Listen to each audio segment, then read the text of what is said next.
pero vamos ahora a parar un poco la pelota y vamos a charlar con Fer de la figura de Juan Domingo Perón. Se cumplen 50 años de su fallecimiento, ese 1 de julio del año 74, ese triste día, con largas colas de despedida, bueno, días en que fue despedido el general Perón.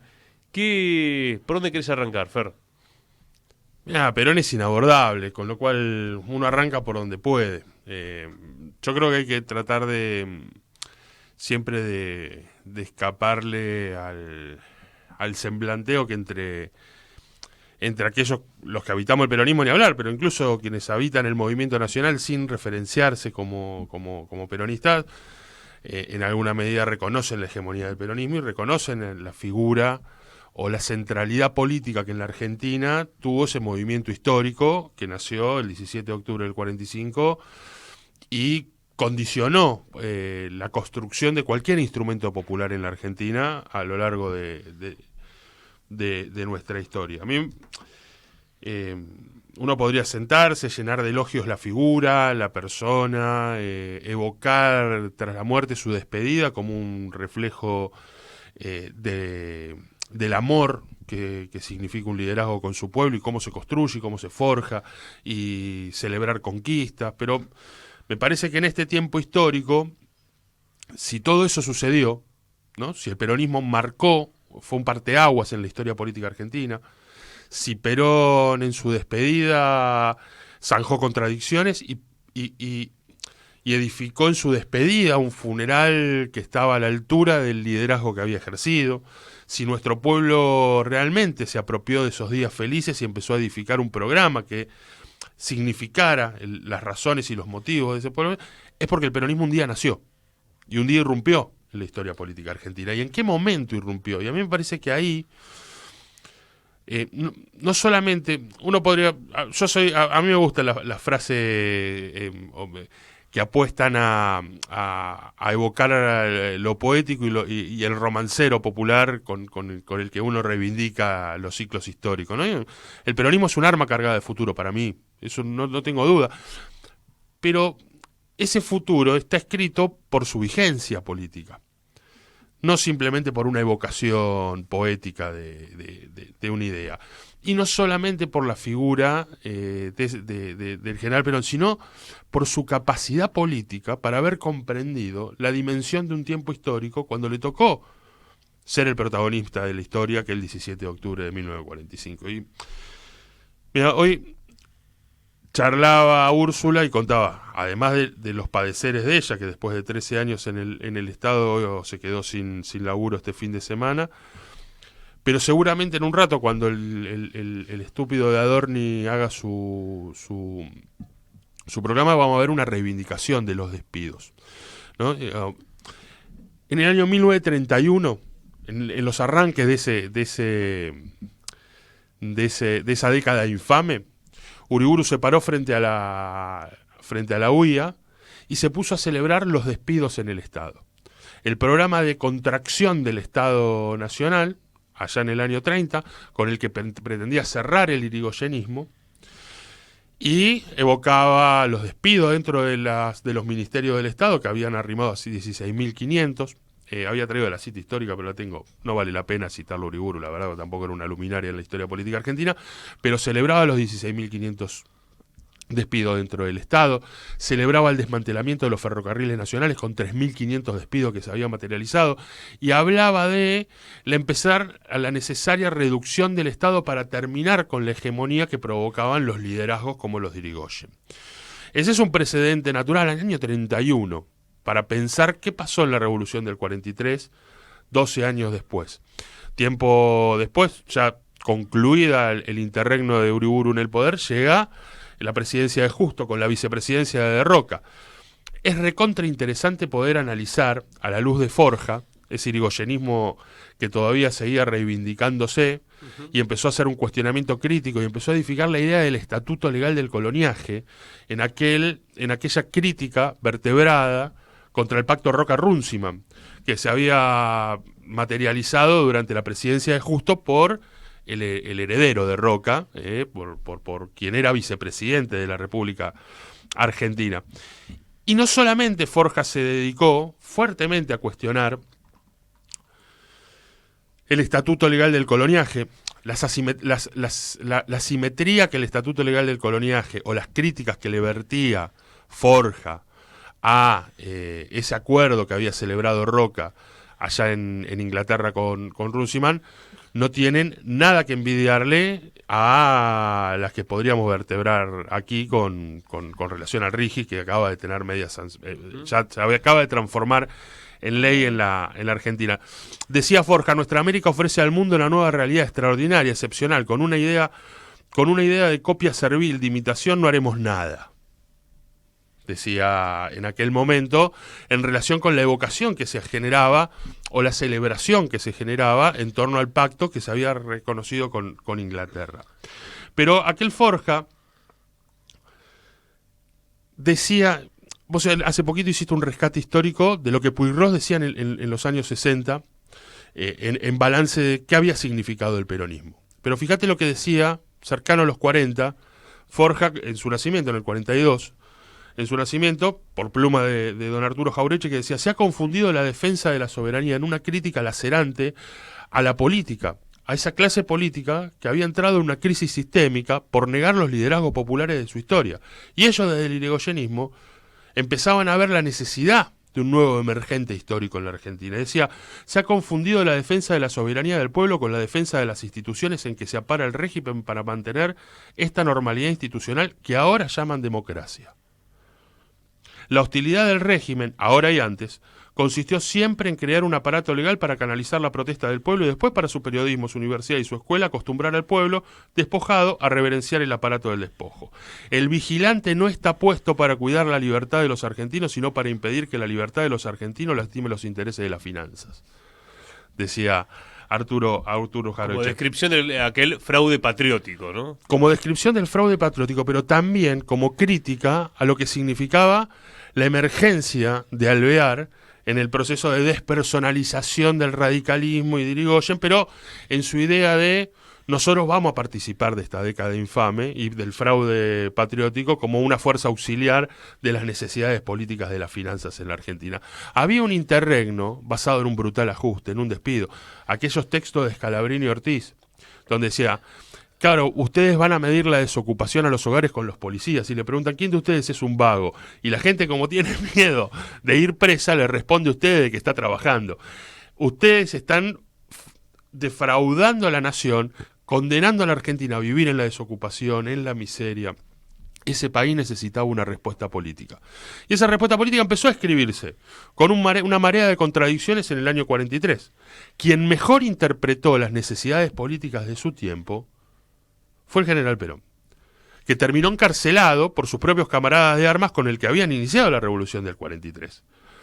Lo había comprendido poniendo desde el espacio de poder que había logrado construir el foco principal en lo que eran las tareas políticas de la Argentina en ese tiempo, en haber comprendido la dimensión geopolítica de los conflictos que habitaban un mundo que estaba en plena guerra, en disputa de un nuevo orden global, y entender que la Argentina iba a tener una proyección de futuro solo en la medida de que se afincara sobre sus propias necesidades, sus propias potencialidades y pensara su desarrollo económico a partir de la propia riqueza nacional.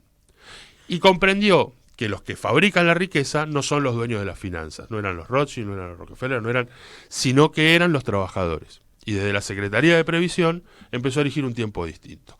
Sin esa precedente no había 17 de octubre. Y sin 17 de octubre no había la posibilidad de hacer parir ese movimiento histórico que nació como una respuesta epocal. Y desde ahí hay construcción de futuro en el peronismo en este tiempo.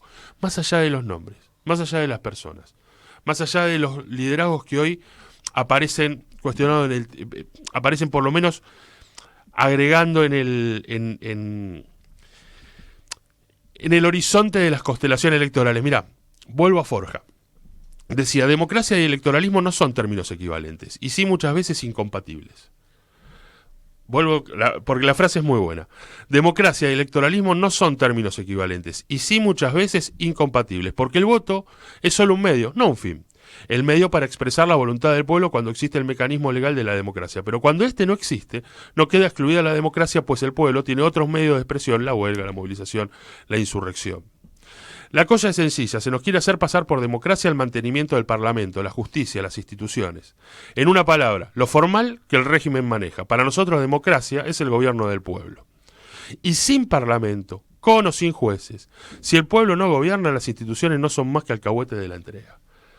Decía Forja por aquel tiempo, empezando a mirar por la cerradura de la historia el futuro de la Argentina. El futuro de la Argentina... Es muy interesante repasar Forja porque es lo que después es el lenguaje de Perón. Después. El peronismo construyó una arquitectura política distinta para un país que necesitaba refundarse. Es ahí donde nosotros vemos la dimensión histórica, no solamente del peronismo, sino de la capacidad de interpretación de un liderazgo que era súper secundario en aquella revolución. Súper secundario en la revolución del 43, que empezó a ganar terreno desde una pequeña secretaría hasta llegar a la vicepresidencia en los tiempos de Farrell. Y desde ese lugar supo interpretar el tiempo histórico que la Argentina necesitaba, no a partir del pasado, no a partir de cómo suceden las cosas hoy, sino cómo van a suceder mañana. Forja también era clarísimo en cuanto... Nosotros de los liderazgos políticos lo que necesitamos no es que vengan a interpretarnos cómo vota hoy la sociedad argentina, sino cómo va a votar en el futuro.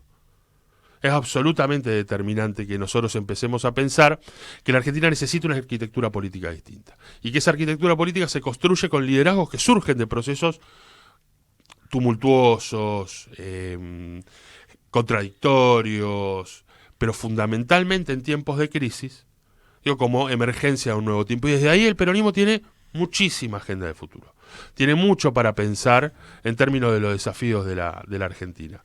Tiene mucho para aportar en términos de la audacia con la que hay que vivir los tiempos de crisis. Los tiempos de crisis son tiempos para andar cuidando cómo se va a votar ayer, o son los tiempos para pensar la arquitectura que vuelva a enamorar al pueblo a través de la política y piense cómo se va a votar mañana, a partir de la generación de un nuevo ciclo de conquistas. El peronismo es la invitación política a refundar todo.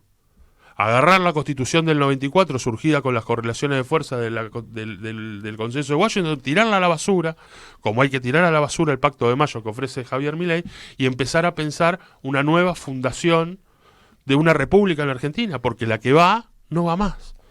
Porque ni los jueces son confiables a la hora de prestar un servicio de justicia, ni nuestros legisladores son confiables a la hora de pensar la arquitectura legal de un proceso de independencia nacional, ni nuestros gobernantes son acordes a las responsabilidades políticas que un tiempo de demandas y de urgencias necesita nuestro pueblo escuchar. Entonces, en ese proceso crítico hay que animarse a refundar todo. Y no es por capricho o por una perspectiva revolucionaria del peronismo que uno dice eso, sino por una perspectiva doctrinaria del peronismo. Está en la genética. No hay forma de entender el peronismo sin esa irrupción política que le permitió rediseñar los tiempos críticos que se vivían y pensar una agenda de futuro para nuestra patria. Para volver a tu nota también, que está en Infonativa, vos ahí lo que planteas es que hay mucho debate, bueno, con el peronómetro, hay algunos dirigentes que están todo el tiempo diciendo esto es peronismo, esto no es peronismo. Vos lo que planteás es, no vamos a discutir qué es más peronista que otra cosa, pero sí qué no es peronismo, lo cual me parece interesante como para decir, bueno, por la negativa, bueno, peronismo no es estar al servicio de Cargill o de Petronas. De alguna manera... Y siempre, mirá, nos fue más fácil, porque definir por la positiva el peronismo siempre es un proceso mucho más conflictivo, digo, porque todo movimiento nacional tiene rincones de donde se le pone su pequeño aditamento, ¿no? Digo, yo tengo mis convicciones ideológicas, yo estoy convencido de que el peronismo, por lo que he leído de la historia, por lo que supe, es esto, es una versión, es la revolución inconclusa que la Argentina sigue teniendo en su agenda de futuro. Y desde ese lugar he edificado mi comportamiento político a lo largo de mi historia. Desde ese lugar me he parado, pero yo sé que hay otros que tienen otra mirada sobre el peronismo. Sobre esas contradicciones se amalgama una idea. Digo, incluso se ha transfugado al peronismo hacia un lugar que es un instrumento político del colonialismo, ¿no? Si uno se pasa por la puerta del Partido Justicialista, lo que va a ver es que estamos más cerca de encontrar en nuestros dirigentes instrumentos políticos para transformar el peronismo en una política de enclave colonial que en una política de liberación. Pero lo que sí está claro es que el peronismo hay cosas que no es. Y eso es una línea que hay que trazar, que lo deja fuera Menem, que deja fuera a los personajes que precisamente hacen todo lo contrario a lo que el peronismo fue. El peronismo no es instrumento político para cuidarle el bolsillo a los patrones y cagarle la vida a los laburantes. Es todo lo contrario, loco. Entonces, cuando alguien dice, no, bueno, pero hay que pensar las reformas laborales para el nuevo tiempo, piantémonos de ese lugar, porque ese tipo no es peronista. Cualquier tipo que venga y dice, che, no, vamos a revisarlo, porque la verdad que tanto derechos laborales como las indemnizaciones, mejor vermos si le ponemos una mochila en la espalda al laburante y que la vaya poniendo su platita para desarrollarse el futuro. Cualquier tipo que aparezca no es peronista. Es un dirigente político, puede ser un dirigente gremial, puede ser lo que quiera, pero peronista no es. Los hay. Los hay a montones. Sí. Estamos más cerca de construir una hegemonía con ellos que con los que pensamos que el peronismo es una política que es todo lo contrario. Es un instrumento político para que los trabajadores estén en mejores condiciones para dar una batalla contra la asimetría que tienen la relación con el capital. Por eso combatir el capital no es un problema de rima en la marcha. Claro. No es que rimaba y lo pusieron ahí, sino porque era esencial en el peronismo poder comprenderlo.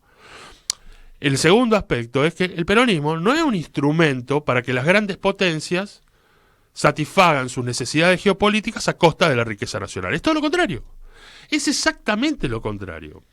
No hay forma de pensar, no hay ningún rincón donde Perón dijo mejor que la riqueza nacional la administre el extranjero. Es decir, mejor que nuestros granos, ¿no? Del creador del IAPI, uno no puede andar pensando que lo mejor es que Cargill exporte los granos de la Argentina. No puede, es antagónico, loco. Pero pueden ser dirigentes políticos, pueden ser dirigentes de liderazgo económico, pueden ser grandes empresarios, pueden ser incluso dirigentes gremiales. Los hay. Y estamos más cerca de construir hegemonía con eso. Por eso es un tiempo bisagra, como lo ha sido a lo largo de la tumultuosa historia del peronismo, un tiempo bisagra, porque las contradicciones internas pueden llevar al peronismo a una idea distinta de lo que el peronismo es. Es más, pueden llevar al peronismo a ser lo que no es. Y yo creo que este es un tiempo para resignificar esa agenda de futuro, volver a pensarla como instrumento para la felicidad de nuestro pueblo, volver a pensarla como instrumento para la grandeza de nuestra patria.